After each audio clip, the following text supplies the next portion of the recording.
Modul C ya, kita masuk di modul C untuk bagian elektrostatik. Kita mulai dengan hukum Coulomb.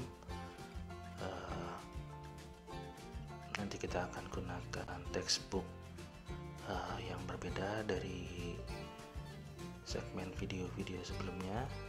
Kita akan menggunakan textbook dari Griffith tahun 1999 Griffiths. Baik, hukum Coulomb ya. Jadi karena kita akan membahas elektrostatik, kita mulai dari hukum Coulomb. Hukum Coulomb menjelaskan gaya yang timbul akibat dua muatan. Di sini Q besar dan Q kecil. Kalau diilustrasi dari textbook kita bisa mendapatkan posisi yang sama seperti ini. Mungkin identik dengan yang sudah kita pelajari sebelumnya terkait dengan massa titik dari potensial gravitasi atau potensial Newton, dan sama juga ini dipisahkan oleh corak tertentu yang disimbolkan dengan tulisan Latin huruf R vektor. Jadi hukum Coulomb kalau dinyatakan dalam persamaan matematis secara sederhana akan ditunjukkan pada persamaan berikut ini, di mana F yaitu gaya Coulomb sama dengan 1/4 pi epsilon 0 Q kecil Q besar per R kuadrat dikali R topi ya, dimana vektor R sama dengan di sini kita punya R dikurangi R aksen. Nah, kita akan coba jelaskan R itu berkaitan dengan posisi di Q dan R aksen posisi di Q kecil kalau R Q besar, begitu ya. Kemudian kalau dilihat persamaannya ini mirip seperti gaya gravitasi.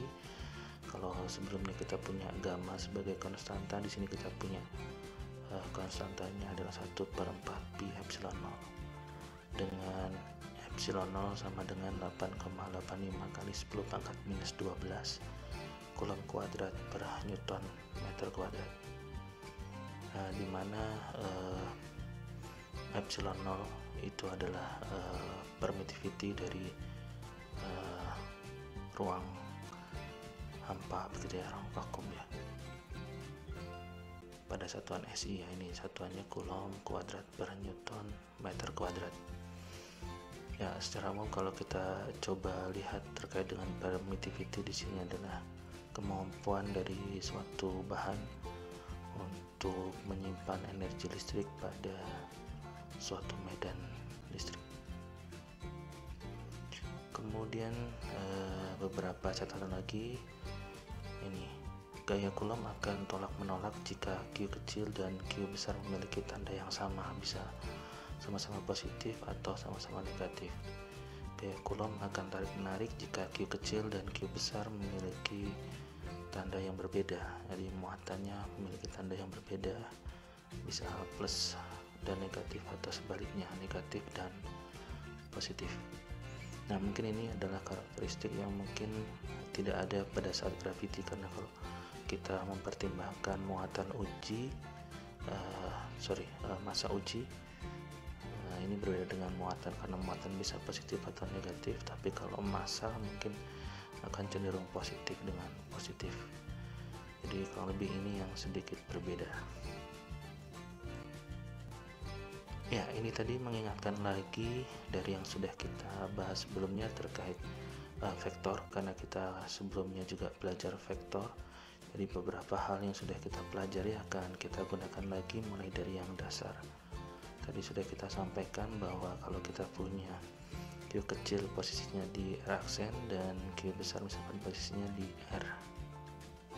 Nah, di sini kalau kita coba perhatikan, ini misalkan ada suatu titik sumber, dan ini adalah titik suatu medan. Ini dari titik tinjau dari titik 0 atau titik origin. Maka di sini kita punya vektor R aksen untuk posisi Q kecil dan R untuk posisi Q besar di sini. Kalau dalam bentuk 3 dimensi mungkin bisa digambarkan juga seperti ini.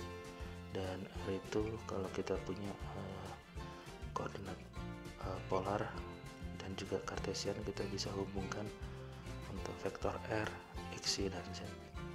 Ini tadi persamaan yang kita lihat bahwa vektor r di sini adalah dituliskan dengan simbol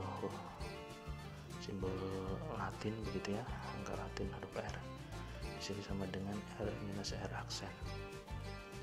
Dan kalau misalkan dalam bentuk skalarnya kita bisa menghitung magnitudenya, sedangkan untuk vektor satuannya kita sudah kenal seperti ini. Nah, kalau kita coba breakdown lagi untuk r dalam tulisan Latin ini, kita bisa jabarkan sebagai berikut, di mana x minus x aksen, y minus y aksen, dan z minus z aksen pada arah x topi, y topi, dan z topi. Nah, ini kalau kita jabarkan yang magnitudenya, dan kemudian kalau vektor satuannya kita jabarkan. Ya, ini mungkin sederhana, tetapi ini perlu dipertimbangkan kalau kita memerlukan pembuktian di dalam persamaan nanti. Ya, ini mungkin diperhatikan lagi apa yang sudah dipelajari sebelumnya. Kemudian catatannya kita lanjut ke medan listrik.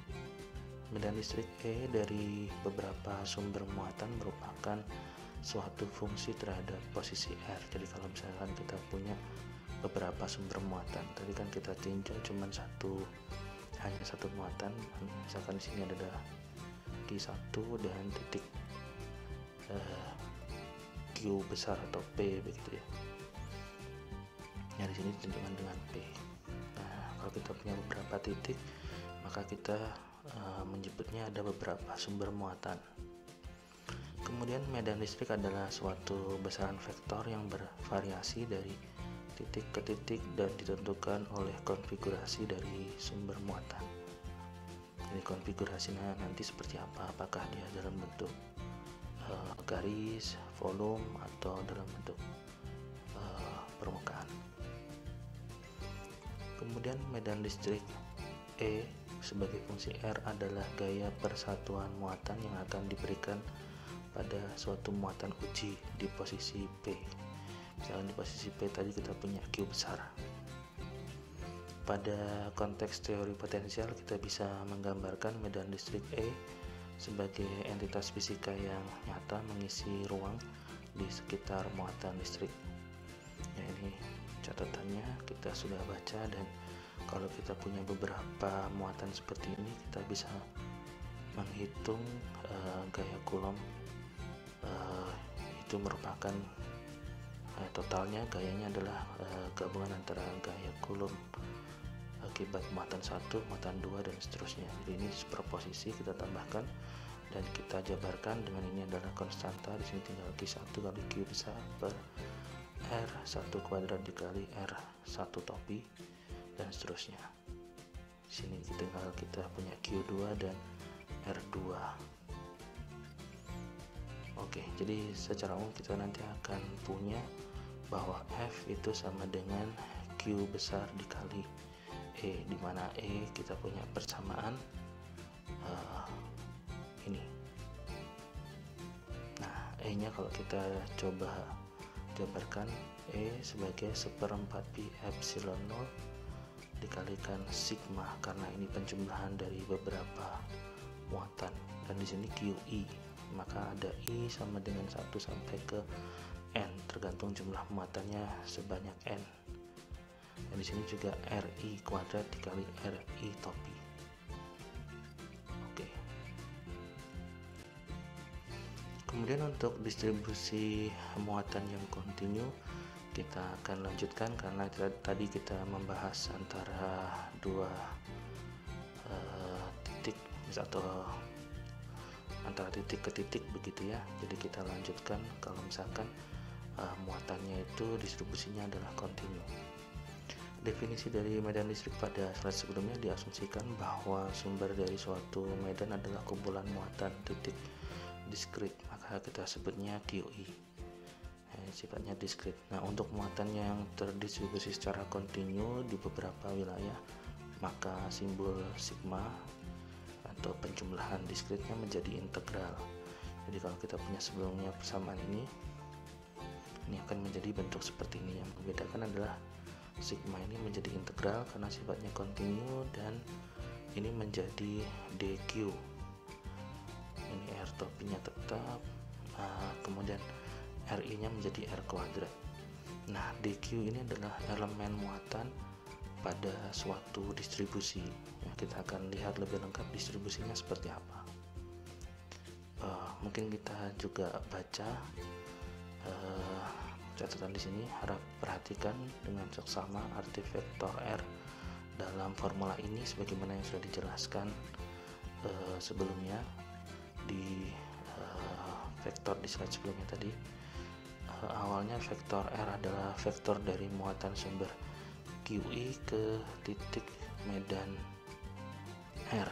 Nah, tetapi sejalan dengan itu vektor R adalah vektor dari elemen muatan DQ ke titik medan R. Ini bedanya kalau misalkan sebelumnya seperti ini menjadi seperti ini kalau kita punya distribusinya dalam bentuk misalkan ini volume begitu. Nah, di sini adalah bagian dari elemen muatan dalam suatu distribusi volume itu misalkan begitu ya.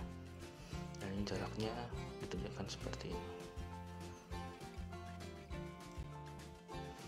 Kemudian kalau kita coba jabarkan lebih luas, ada 3 bagian untuk continuous distribution atau distribusi yang kontinu itu. Jadi muatan itu bisa terdistribusi dalam suatu garis atau satu lintasan atau kawat begitu ya, atau bisa juga dalam suatu permukaan atau dalam suatu volume. Di sini mungkin digunakan simbol lambda untuk garis, kemudian sigma untuk surface atau permukaan, dan rho untuk volume, muatan volume. Jadi kita punya persamaan medan listrik tadi, dimana dq nya itu bisa lambda dl aksen, atau bisa sigma dA aksen, dan atau si rho delta aksen. Maka kalau persamaan ini kita coba gunakan untuk 1 dimensi, 2 dimensi, dan 3 dimensi, nah tinggal menyesuaikan saja menggantikan nilai dq nya. Maka kita tahu bahwa di sini adalah lambda dA aksen, di sini adalah sigma dA aksen, dan ini adalah rho delta aksen. Nah, mungkin yang perlu diperhatikan karena buku teks ini menggunakan rho untuk muatan, karena sebelumnya kita juga punya rho kalau kita belajar di gravitasi yaitu densitas, atau mungkin nanti juga punya rho untuk simbol resistivity. Nah, itu mungkin juga perlu diperhatikan dalam konteks ini. Rho di sini adalah volume, muatan volume charge.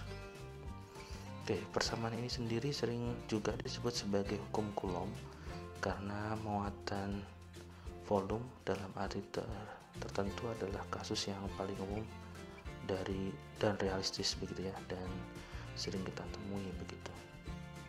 Oke, jadi ada yang menggunakan ini sebagai persamaan yang mendeskripsikan hukum Coulomb, atau tadi kita punya persamaan dari gaya Coulomb juga.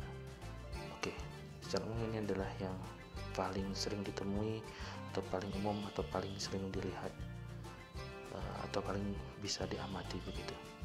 Oke, demikian, terima kasih.